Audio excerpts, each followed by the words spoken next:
et l'Union des anciens étudiants de l'ULB sur la propriété intellectuelle à l'ère d'Internet. Et je vais, pour commencer, vous présenter les intervenants de ce soir par ordre alphabétique, ça correspond bien à leur disposition.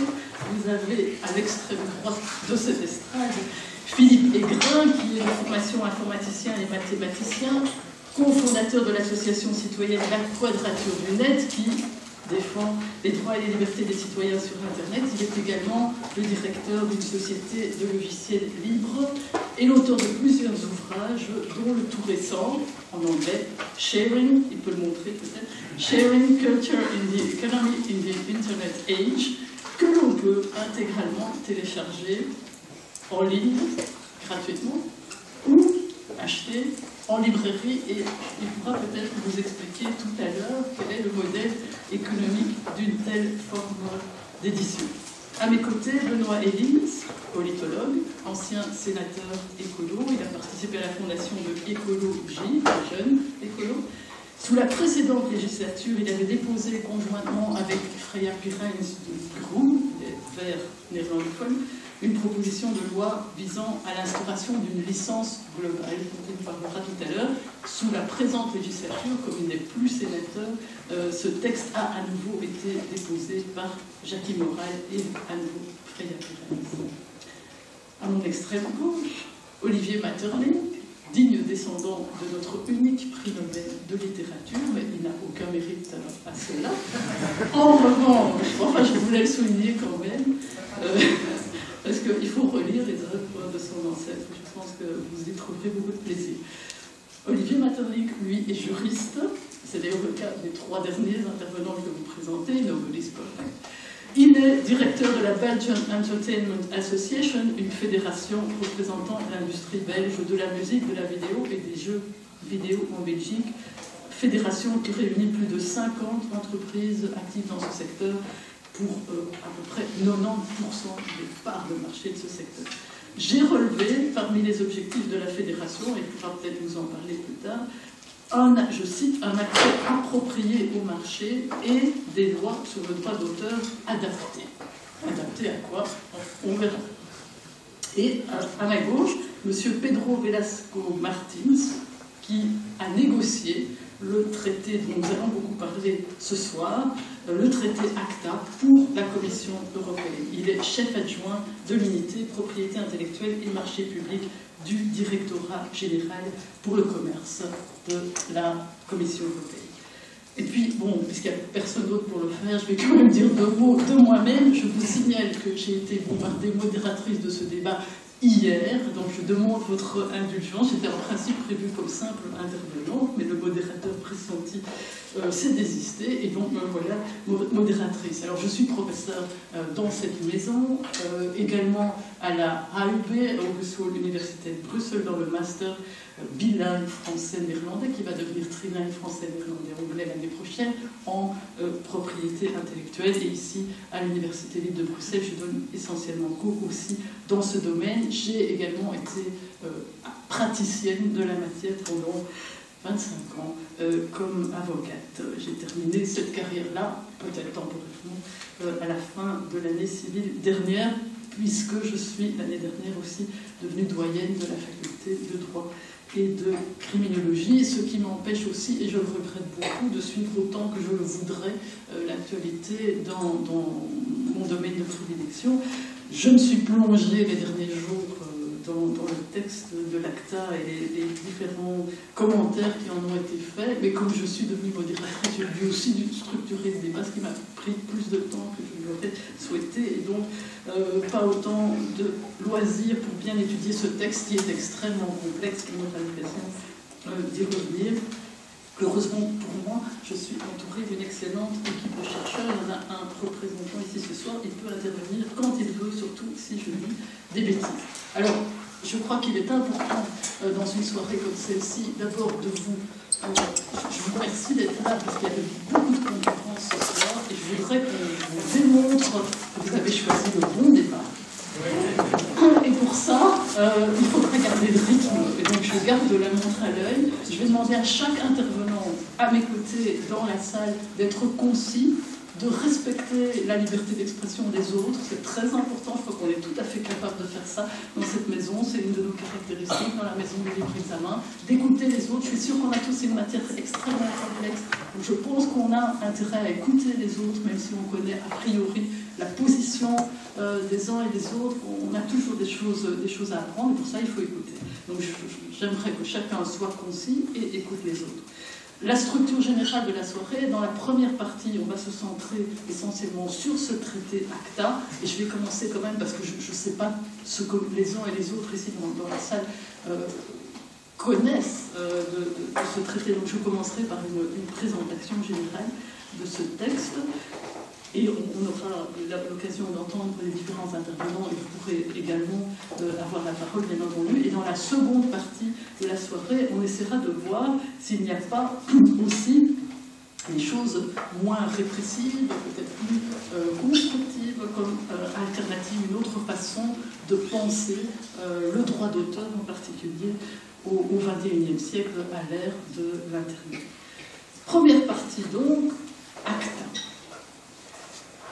Je vais peut-être introduire le sujet en citant quelques extraits de déclarations qui ont été faites la semaine dernière lors de la conférence mondiale du web qui avait lieu à Lyon.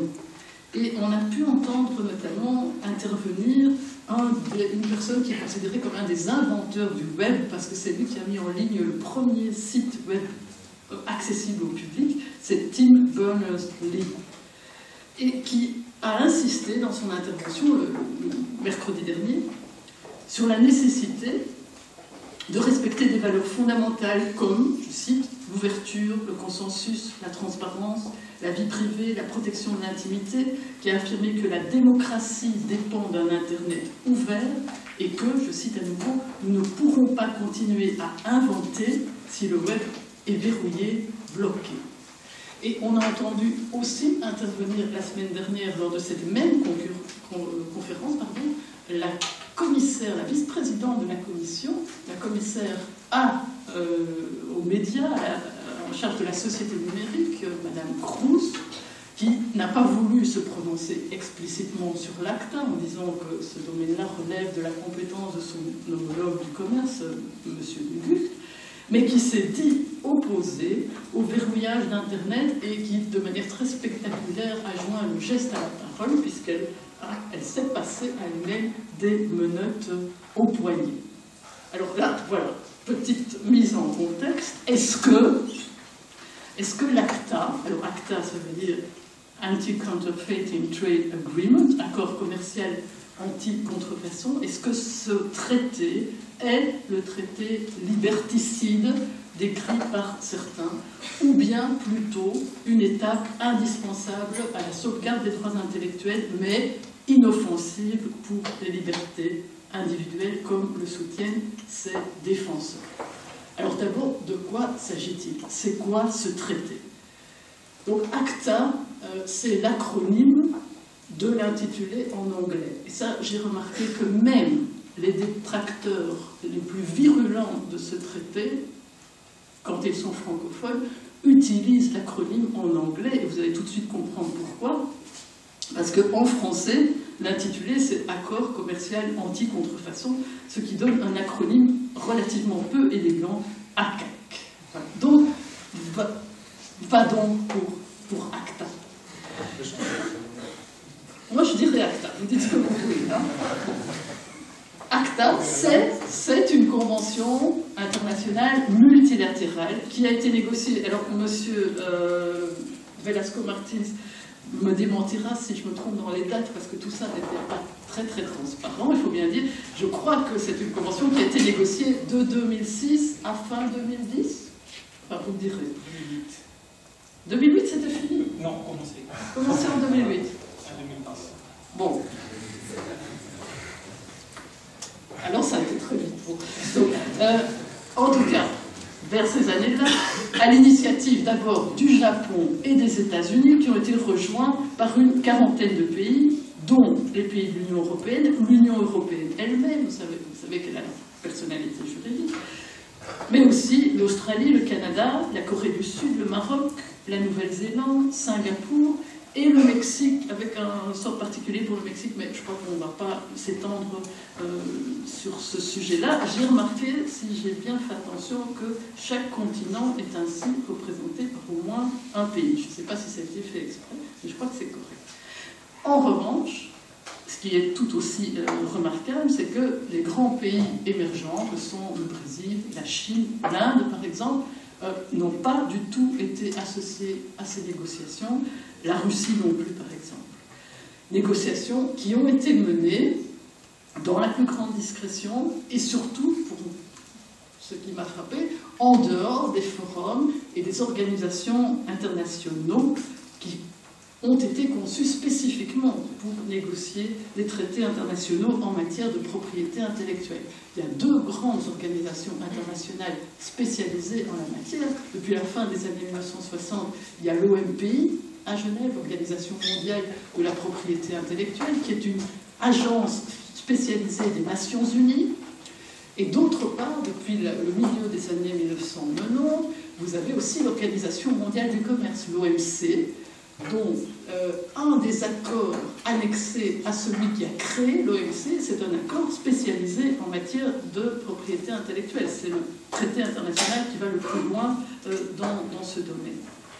Donc, ça, ce sont des données de fait, donc négociations qui se font en dehors de ces forums spécialisés. À partir de 2008, en tout cas, on commence à en entendre parler. Des fuites ont lieu, notamment via Wikileaks. Fuites qui sont à l'origine de rumeurs, plus ou moins fondées, mais en tout cas aussi clairement d'une mobilisation anti-ACTA qui ne va faire que s'amplifier avec le temps. Fin 2010, une version officielle, qui est je crois la version définitive pour le moment, de l'ACTA est rendue publique. Alors qu'est-ce qu'on trouve dans ce texte ?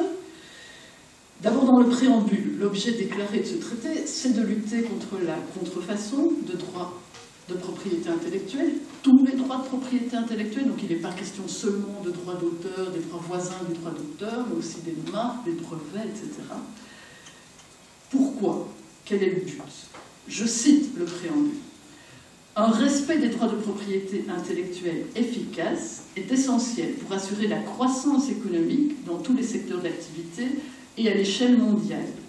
En outre, la prolifération des marchandises contrefaites et des marchandises pirates, ainsi que la prolifération des services qui distribuent du matériel portant atteinte aux droits, nuisent au commerce légitime et au développement durable de l'économie mondiale, causent d'importantes pertes financières aux détenteurs de droits et aux entreprises légitimes, et dans certains cas, procure une source de revenus aux crimes organisés et constitue par ailleurs un risque pour le public.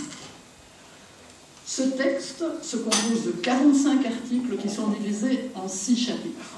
Mais il y en a un, c'est le chapitre 2, qui est vraiment le centre nerveux du texte. Il est intitulé « Cadre juridique pour faire respecter les droits de propriété intellectuelle » et c'est ce chapitre-là qui fait l'objet du plus grand nombre de critiques et de controverses. On va trouver dans ce chapitre des mesures civiles, des mesures pénales, des mesures douanières, et alors aussi une section particulière à l'environnement numérique, donc à l'Internet. Si on jette un coup d'œil, je dois aller vite évidemment, à la section sur les mesures civiles, quand on connaît un peu la matière, on reconnaît des choses. En matière de droit européen, on a une directive, la directive 2004-48, appelée sous le nom anglais, plus généralement la directive Enforcement, sur le respect des droits intellectuels, qui comprend, c'est vrai, des mesures comme cette partie de l'ACTA, d'injonction, dommages-intérêts, mesures provisoires, droit à l'information, etc. Mais quand même, quand on regarde ça de plus près, il y a des différences. Notamment, par exemple, un exemple qui m'a frappé, en ce qui concerne la façon d'évaluer les dommages et les dommages-intérêts. Pour moi, là, il y a une différence très très nette entre les deux. Ça, c'est un exemple parmi deux. D'autres, là où les opposants à l'ACTA mettent l'accent, c'est surtout en ce qui concerne l'étendue du droit à l'information et la balance entre la protection de la propriété intellectuelle et puis la protection de la vie privée. La section relative aux mesures à la frontière, donc aux mesures douanières, là aussi, soulève des Échos, quand on connaît la matière, en droit européen, on a un règlement sur les mesures douanières.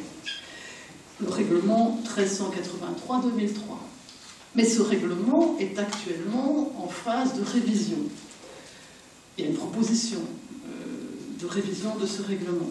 Ça nous permet de mettre l'accent sur un autre problème que suscite l'ACTA, c'est de savoir si, à supposer que l'ACTA soit ratifié, entre en vigueur, est-ce qu'il n'aura pas pour effet, outre les autres problèmes, mais juridiquement et politiquement aussi, de figer le droit européen, parce qu'il sera évidemment beaucoup plus difficile de faire modifier ce traité international que, et c'est déjà très difficile, de faire modifier un règlement européen. Alors, le chapitre relatif aux mesures pénales, lui, il n'a pas d'écho, on ne trouve pas son écho en droit de l'Union européenne. Il n'y a pas actuellement de directive en la matière, il y a eu une tentative de la Commission, mais qui n'a pas abouti.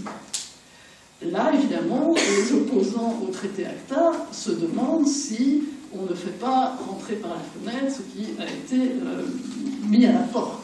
Est-ce que ce qu'on n'a pas réussi à obtenir selon les procédures ordinaires du droit européen, à savoir une directive sur les mesures pénales en matière de propriété intellectuelle, on n'essaye pas de le faire entrer par la voie du droit international. Et alors, il y a une section aussi qui est spécifiquement consacrée aux moyens de faire respecter les droits de propriété intellectuelle dans l'environnement numérique. C'est probablement la section qui a fait couler le plus d'encre et suscité le plus de controverses, aussi de rumeurs. On ne sait pas très bien finalement si à un certain stade, mon voisin va peut-être nous dire ce qu'il en est, si à un certain stade des négociations, ça a été prétendu en tout cas, il a été question d'introduire dans cette section ce qu'on appelle un mécanisme de riposte graduée, ce qui existe dans la loi française dite Hadopi, qui peut aboutir au dernier stade à une suspension de l'abonnement Internet. En tout cas, ce qui est sûr, c'est que ce système ne se retrouve pas dans le texte final de l'ACTA. Il y a quand même des craintes qui sont soulevées, et pas seulement par les manifestants dans la rue, j'y reviendrai, en ce qui concerne un risque de privatisation des poursuites, un risque d'atteinte à la liberté d'expression, à la protection de la vie privée et même au droit à un procès équitable. Les critiques qui ont été émises, qui visent l'ACTA, sont très nombreuses, très variées. Je dirais qu'elles n'ont d'égal dans leur vigueur que celles mises par la DG Commerce de la Commission à les réfuter. J'en cite quelques-unes, j'en ai déjà évoqué, mais très rapidement. Une critique consiste à dire que les fournisseurs d'accès à Internet seraient transformés en gendarmes, voire en espions du net, chargés de surveiller tout ce qui s'y passe pour repérer de possibles contrefaçons. Le critère qui est utilisé pour sanctionner pénalement les atteintes à un droit de propriété intellectuelle, c'est le critère de l'atteinte à une échelle commerciale. Eh bien, la critique la plus souvent formulée à l'égard de ce critère concerne son caractère très vague. Qu'est-ce que ça veut dire précisément?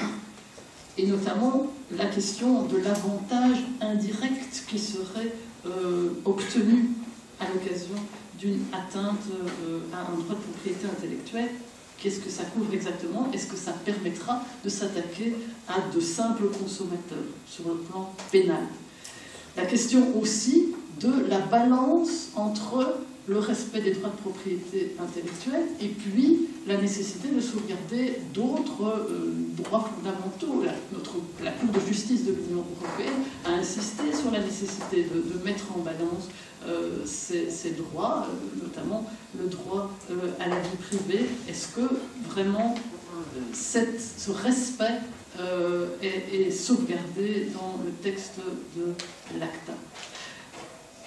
Autre remarque formulée, l'idée au départ, ou alors je n'ai vraiment pas compris, c'est que c'est un peu l'image de la mayonnaise que j'utilise souvent auprès de mes étudiants.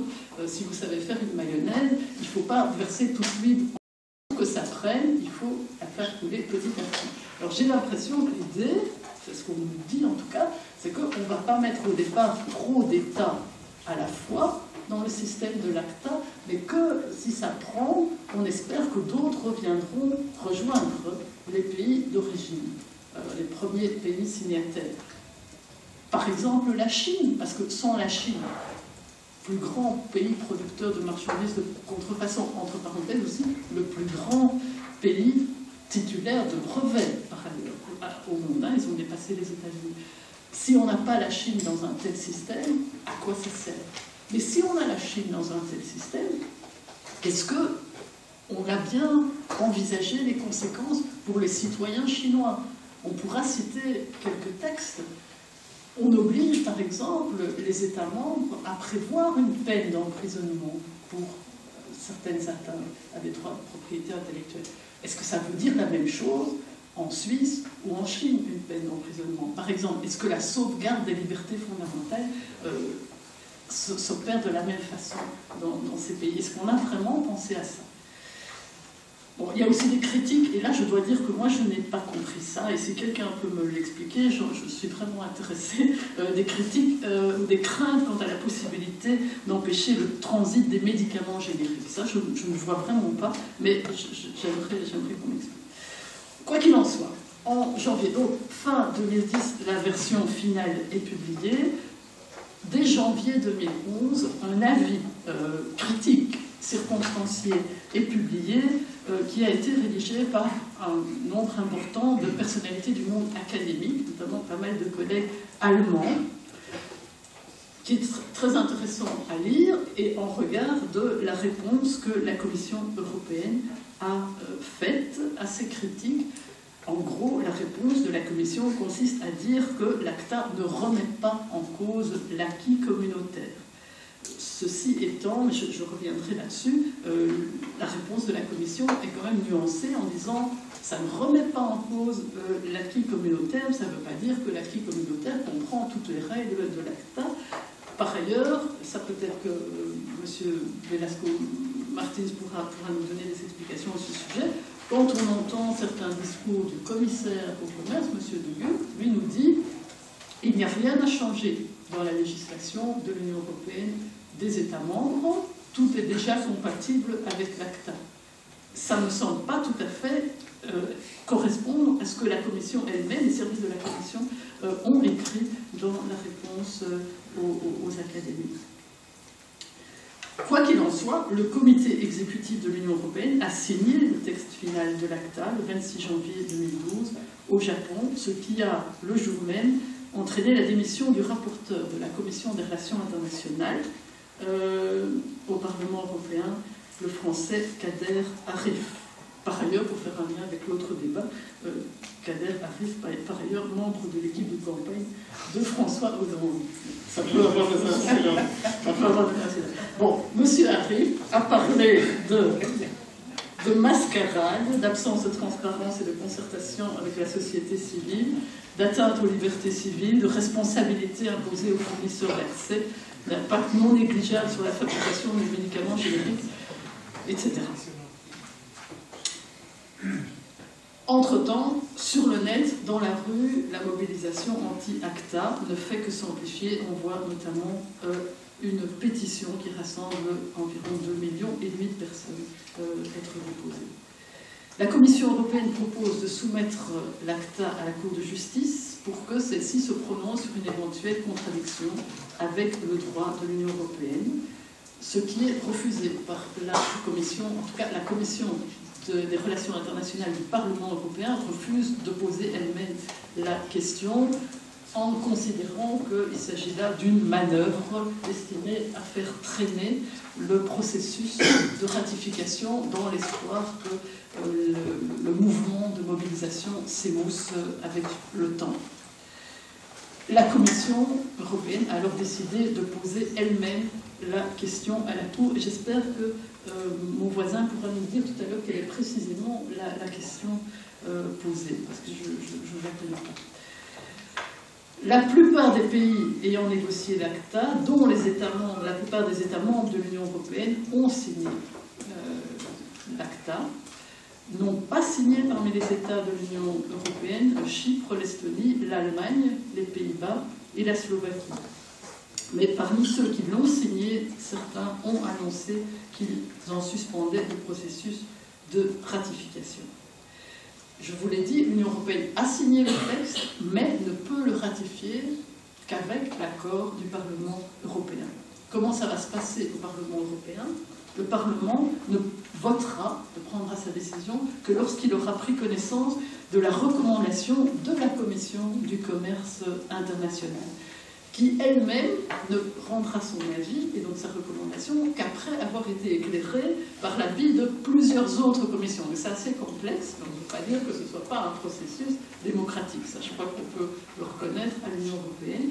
Alors, dans le courant du mois de mai, ces différentes commissions devraient rendre leur avis, de façon à ce que, ça c'est le dernier calendrier dont j'ai eu connaissance, de façon à ce que la Commission du commerce international rende son avis le 20 juin prochain. Ceci étant, la semaine dernière, David Martin, qui est le député européen chargé de la rédaction du rapport sur l'ACTA, a recommandé devant cette commission des relations du commerce international du Parlement de rejeter l'ACTA et peut-être de le renégocier. Selon lui, cet accord n'est pas assez clair pour protéger les droits du citoyen, mais comme les droits de propriété intellectuelle doivent quand même être protégés, il faudra peut-être ouvrir de nouvelles négociations pour modifier l'accord. Il met en avant une définition trop vague du terme échelle commerciale, la demande implicite aux fournisseurs de services Internet d'agir comme une police d'Internet, et donc un affaiblissement, un risque en tout cas d'affaiblissement des libertés civiles, mais non le besoin, donc, ce qui n'empêche qu'il y a un besoin de protéger les droits de propriété intellectuelle. Parallèlement à ça, il faut savoir aussi que le contrôleur européen de la protection des données, qui est l'équivalent de notre commission de la vie privée ou en France de la CNIL, c'est-à-dire une autorisation, une autorité indépendante de contrôle, a rendu un avis dans lequel il met en avant le manque de précision de l'accord en ce qui concerne les mesures à déployer pour lutter contre les violations des droits de propriété intellectuelle sur Internet, en tant que ces mesures peuvent avoir des effets secondaires inacceptables sur les droits fondamentaux des individus si ces mesures ne sont pas correctement appliquées. Il estime aussi que cet accord ne contient pas de garanties suffisantes telles qu'une protection juridictionnelle effective en ce qui concerne le principe de présomption d'innocence et le droit à la protection de la vie privée et des données personnelles. J'ajoute aussi que la doctrine a également montré que cet accord ACTA, en quelque sorte, mais peut-être, c'est un point de discussion, mais peut-être la charrue avant les bœufs, en tout cas dans le domaine du droit d'auteur, dans la mesure où, s'il s'agit de réprimer les atteintes aux droits d'auteur, il faut être bien sûr de ce qu'on entend par atteinte aux droits d'auteur au niveau, à l'échelle internationale. Or, il n'existe toujours pas à l'heure actuelle un traité international qui explique clairement quelles sont les limitations et les exceptions aux droits d'auteur. On a la fameuse convention de base dans la matière qui est la convention de Berne, qui a été adoptée dès le XIXe siècle et puis amendée à quelques reprises depuis lors, mais qui ne comprend un système que essentiellement facultatif. Il y a une seule exception au droit d'auteur qui est obligatoire pour tous les États membres. Pour le reste, les États membres font ce qu'ils veulent. Et donc on a autant de systèmes d'exception et donc de portée du droit d'auteur qu'il y a d'États. Ce qui pose quand même un problème quand il s'agit de réprimer la contrefaçon au niveau international. Donc d'où la question, est-ce qu'il n'aurait pas fallu d'abord adopter un traité international définissant ces exceptions? Je crois que ça, ce sera un point qui pourra être débattu tout à l'heure. J'aimerais maintenant, il est temps que je me taise, donner la parole aux différents intervenants. Alors peut-être nous savons à peu près les positions de chacun. Certains sont là pour attaquer, seront plutôt défavorables à une ratification de cet accord, et d'autres seront favorables. Je vais donner la parole au procureur d'abord, peut-être M. Guérin pour commencer. Après votre magistral exposé des différents aspects d'ACTA, je crois que je vais arriver à être bref, surtout pour garder du temps pour la deuxième partie sur ce que pourraient être des politiques alternatives qui enfin s'affronteraient aux défis culturels, sociaux et économiques de l'ère numérique. Disons, évidemment, bien qu'au sein de la partie de la quadrature du net, je me consacre à l'élaboration de propositions constructives de politique publique, mes amis de la quadrature du net et beaucoup d'entre vous dans la salle ne me pardonneraient pas de ne pas faire ma part du travail d'opposition à la ratification d'ACTA. Alors, pour le dire brièvement, il y a trois raisons essentielles de rejeter ACTA. La première, évidemment, porte sur son contenu. Disons, je ne ferai au-delà de tout ce qui a déjà été listé par Madame Poutmans, je ne ferai qu'un petit ajout, c'est de souligner que ce qui a été reproché par les acteurs d'Internet, c'est l'idée que ACTA installait une tenaille entre, d'une part, des menaces de sanctions criminelles pour l'aide et l'encouragement à la violation des droits de propriété intellectuelle, comme dit ACTA, choses qui sont clairement pas dans l'acquis communautaire, et la preuve, c'est que le projet de directive IPRED, dans ses brouillons du premier texte et dans la version qui en a été discutée ensuite au Parlement pour une deuxième directive, proposait de les installer, avec en plus l'incitation, qui n'est pas dans ACTA. Alors, d'un côté, on a cette menace de sanctions criminelles, de l'autre, on a également une menace de dommages civils, donc concrètement d'avoir à payer des compensations financières importantes, avec une définition des dommages qui permet aux ayants droit de faire leur marché de la méthode qui leur convient mieux pour calculer le montant de ces dommages, y compris les prix de détail, y compris considérer qu'une copie illicite ou non autorisée d'une œuvre numérique correspondrait à un dommage équivalent au prix de vente au détail du produit. Donc ça, c'est le côté menace. Et puis, il y a le côté incitation, qui dit que les États membres devront inciter les ayants droit et les intermédiaires techniques, comme les fournisseurs d'accès, à coopérer pour assurer le respect des droits de propriété intellectuelle, en particulier du droit d'auteur sur Internet. Alors, les défenseurs d'ACTA disent non, c'est pas un problème. Et à mon sens, c'est pas un problème parce que c'est facultatif, ils le feront que s'ils veulent, et les États membres choisiront la façon dont ils peuvent l'inciter. À mon sens, cette défense en fait manque complètement un élément absolument central, qui est que ça a déjà commencé.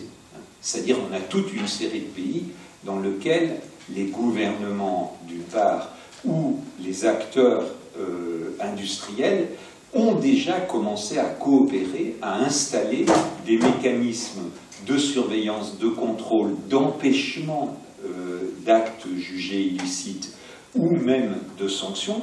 Alors, exemple récent aux États-Unis, mais à travers une sorte d'Adobe privé sans le bannissement d'Internet, mais au préalable, exemple, avant le Digital Economy Act au Royaume-Uni, d'un accord. En France, on a eu une charte entre fournisseurs d'accès et ayant droit jamais appliquée, mais qui visait la même chose. Et donc, en fait, qu'est-ce qui va se passer si jamais ACTA par malheur a été ratifié? Eh bien, c'est que tous les acteurs qui sont engagés dans ce type de coopération avec des visées d'empêchement du partage non marchand ou d'installation d'outils techniques qui le rendent impossible, filtrage, censure, surveillance des activités des internautes, vont dire, les voilà les coopérations, on est en train de les faire, et on a un cadre juridique qui nous dit qu'on a raison et que donc on est légitime. Or, la légalité de ces actions de coopération et de leur contenu est sévèrement en doute. À l'heure actuelle, beaucoup de ces mesures, à mon sens, ne tiendraient pas forcément le coût d'un examen par la Cour européenne des droits de l'homme pour certains cas, et même par la Cour de justice dans d'autres. Ensuite, plus important, je crois, car une approche purement centrée sur les dispositions d'ACTA manque un des éléments centraux de la position des défenseurs d'ACTA. À l'heure actuelle, les défenseurs d'ACTA pourrait être un texte complètement vide qui voudrait encore à tout prix qu'il soit adopté. Parce que ça crée un précédent de la négociation plurilatérale entre amis de la propriété intellectuelle, amis de l'exécution forte du droit d'auteur et des brevets et des marques, et ça installe un nouvel organisme plurilatéral avec son comité, et ce seul résultat est aujourd'hui l'objectif majeur. Ce n'est plus les dispositions d'ACTA elles-mêmes qui font l'objet de l'attention des lobbies et qui les motivent encore à envoyer de temps en temps une lettre pour essayer de sauver ACTA, ce qui est aujourd'hui une tâche plus que probablement impossible. Plus important que ça, il y a l'impact sur d'autres textes en cours de processus législatif, car au niveau européen, il y a deux textes importants. D'une part, la directive dite sur le commerce électronique, mais avec une directive sur les services de la société de l'information, qui affirme les exemptions de responsabilité des intermédiaires techniques, de deux types d'intermédiaires techniques, les fournisseurs d'accès et les hébergeurs, sous des conditions bien précises. Et ces exemptions de responsabilité, ce sont elles qui ont permis le développement extraordinaire qu'ont connu les services de l'Internet, mais ce sont aussi elles après lesquelles les ayants droit des industries du divertissement sont partis en guerre. Le deuxième texte, c'est la révision de la directive dite sur le respect des droits de propriété intellectuelle, donc directive 2004-48, un texte qui devrait nous faire honte à tous, car il a été adopté dans une situation de conflit d'intérêts monstrueuse, où la rapporteure du texte, qui a personnellement négocié son adoption en première lecture entre le Parlement et le Conseil, non seulement était l'épouse du PDG de Vivendi Universal à l'époque, mais possédait en nue propriété 20 millions d'options convertibles de cette société avec son mari et l'un de ses fils. Donc, alors que sa déclaration d'intérêt au Parlement européen était vierge. Donc, tout ça, c'est des affirmations que j'ai déjà publiées, que les journalistes ont publiées dans des journaux, et que moi j'ai déjà publiées dans des livres. Donc, si on avait dû me faire un procès en diffamation, on me l'aurait déjà fait. Donc, cette directive, qui pourtant nous est apparue, je me rappelle quand Marco Cappato, au Parlement européen, et moi-même faisions un barreau d'honneur pour empêcher son adoption, elle nous paraissait un texte absolument extrême. Et bien aujourd'hui, elle ne suffit plus aux groupes d'intérêt qui veulent aller toujours plus loin dans l'exécution des droits de propriété intellectuelle contre différentes sortes d'usages. Et que redoutons-nous? Et bien, ce que nous redoutons, c'est en fait qu'après une époque où on voulait envoyer en prison les partageurs sans but lucratif, après une époque où on voulait simplement les sanctionner automatiquement, puis une époque où on voulait juste leur laver le cerveau et éventuellement, quand il y avait des récalcitrants, les empêcher d'avoir accès à Internet, maintenant, va faire quelque chose de beaucoup plus doux, c'est tout simplement, on va les empêcher de pratiquer les actes de partage. C'est-à-dire, on va inverser la charge de la preuve dans le droit d'auteur, parce qu'il y a un fondement fondamental du droit d'auteur, c'est que le droit d'auteur n'a jamais rien empêché de faire, simplement, vous êtes responsable de ce que vous faites. C'est-à-dire, quand si vous reproduisez, vous plagiez, jamais on vous empêchera de le faire dans l'exécution du droit d'auteur jusqu'à une trentaine d'années, mais maintenant, si vous le faites, vous pouvez faire l'objet d'un procès. Et de fait, le droit d'auteur a très bien fonctionné comme ça. Enfin, dernier point, tout ça intervient dans un contexte où nous avons, depuis 15 ans, un besoin immense de réformer le droit d'auteur pour l'adapter à l'ère numérique. Alors, ça, on y viendra tout à l'heure. Je sens une sorte d'impatience pour que les défenseurs du traité puissent également s'exprimer, et de même que Benoît Lins. Donc, non, de même que j'ai dit.